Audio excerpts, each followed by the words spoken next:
What's going on, everybody? Welcome back to Down to Earth with Christian Harloff. This is our daily UAP news show. We have a full on hour-long podcast that we do each and every week. So we have our show tomorrow where Patrick from Vetted is coming on the show. If you don't follow Patrick's show, you should. And also does daily UAP news. It's fantastic.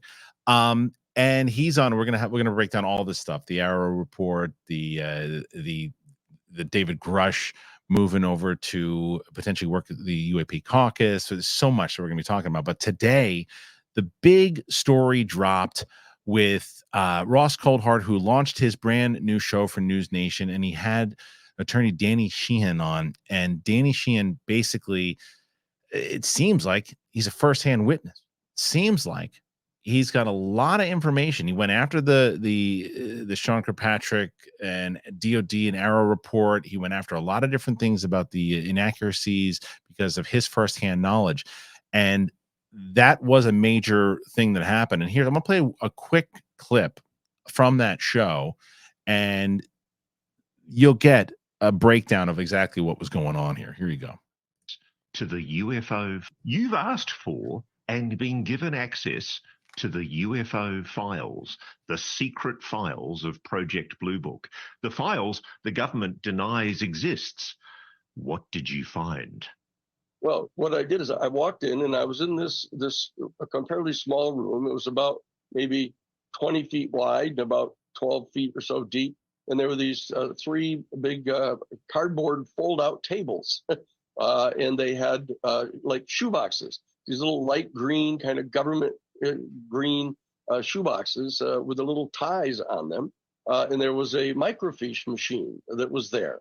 And so I sat down and I took the yellow pad out and I slid it over behind one of the boxes so that if they looked in, they wouldn't see it. And I opened up the first box and they had these little film canisters of microfiche film. So I took the first one out and I put it into this old-timey microfiche machine and started cranking it and looking at it. It was all these documents. And I said, I don't know how long they're going to allow me to stay in here. And so I said, if I start reading each one of these documents as a lawyer, it's going to take forever. So I sort of cranked through them to see if there were any photographs anywhere. Nothing was there in the first canister. And so I folded it all up and put it back in. And I opened up a second canister, went through it, and they had a lot of documents again. I could see all the official stamps on them and the top secret designations, et cetera. And then I got to the third canister, I think it was, and part way in, there it was. Here was this series of photographs, black and white photographs of a crashed flying saucer. There wasn't any doubt about what it was. It was a winter scene. There was snow on the ground, and the saucer, it was a classic large disc saucer, about 40, 50 feet across, with a big dome on the top of it. It had hit into this snow-covered field, and it plowed this big ditch all the way across the field, like the earth was all turned up, and it was stuck into the side of this big snow-covered embankment, stuck in there like at a 45-degree angle, just stuck in the side of the hill.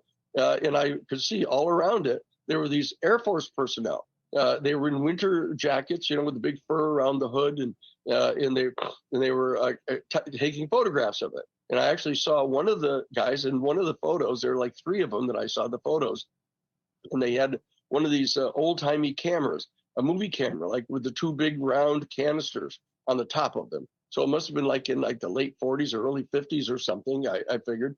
And so that and then all of a sudden I realized that in one of the photos I could see around the bottom of the dome of the crash saucer that was stuck in the embankment, these symbols.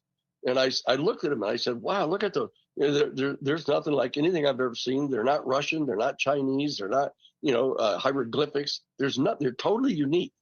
So I said, okay, I'm going to trace these because I want to make sure they're absolutely identical to what is there and that they're in the exact sequence that they're in. And so I did is I took out the yellow. These are top secret files, Danny. Isn't that an act of espionage? Well, no, I've been cleared to see them. All right. So absolutely crazy clip. There's a lot. I mean, it's a full hour, and we're going to cover that clip and more on tomorrow's show with Patrick from Vetted. So the idea of it is what it's showing is that there's this response to the AARO report now, because Ross Coulthart has been coming at this thing now at 300 miles an hour.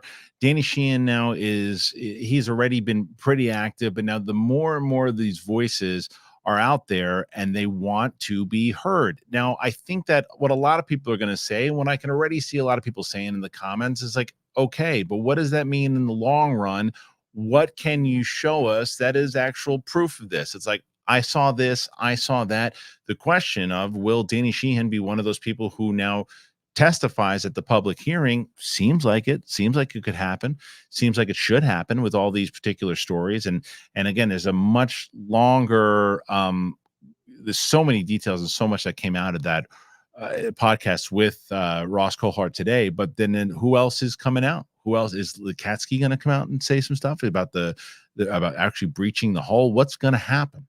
So that's really what this is all about, is that Sheehan is one of many now and Sheehan was very active when he came out against a couple days ago about the AARO report, pretty much saying Sean Kirkpatrick and AARO they're lying. They're lying.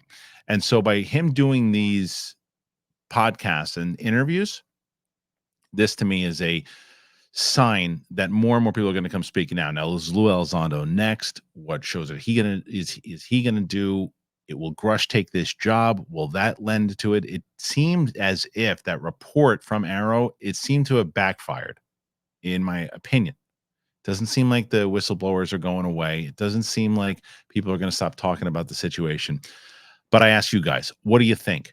Do you think that this is just, okay, yeah, great. You can tell me all these great and wonderful stories about things you saw, but until I see something with my own eyes, or until I hear you say it in front of Congress, it don't mean squat, which I think is fair. But that's the question. Did the AARO report fail, or did they actually push people away from this thing? What do you think? Go ahead and comment. Tell me what you think. And if you're brand new to the channel, you've never been here before, subscribe. This is our daily show. We've got our other show, which is our podcast, which we do each and every week, every Tuesday. New episode dropping tomorrow with Patrick from Vetted. So thanks for joining us here today. Really appreciate it. And we'll see you next time.